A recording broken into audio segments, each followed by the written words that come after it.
विचार होना चाहिए, बच्चों की पढ़ाई पर विचार होना चाहिए।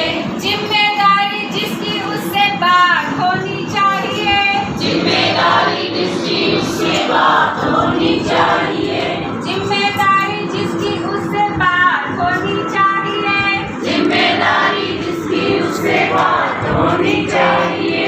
कुछ ऐसे बच्चे हैं जो स्कूल नहीं आते हैं, कुछ ऐसे बच्चे हैं जो स्कूल नहीं आते हैं, उनके माँ बाप उनसे घर का काम करवाते हैं, उनके माँ बाप उनसे घर का काम करवाते हैं।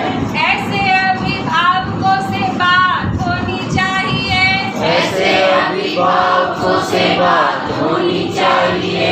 बच्चों की पढ़ाई पे विचार होना चाहिए, बच्चों की पढ़ाई पे विचार होना चाहिए।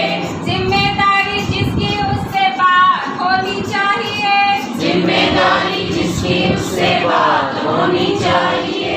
कुछ ऐसे बच्चे हैं जो स्कूल कम आते हैं, कुछ ऐसे बच्चे हैं जो स्कूल कम आते हैं, खाना खाया बस्ता लिए घर को भाग जाते हैं, खाना खाया बस्ता लिए घर को भाग जाते हैं।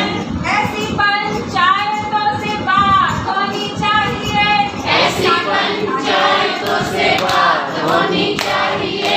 कुछ ऐसे बच्चे हैं जो स्कूल कम आते हैं, कुछ ऐसे बच्चे हैं जो स्कूल कम आते हैं,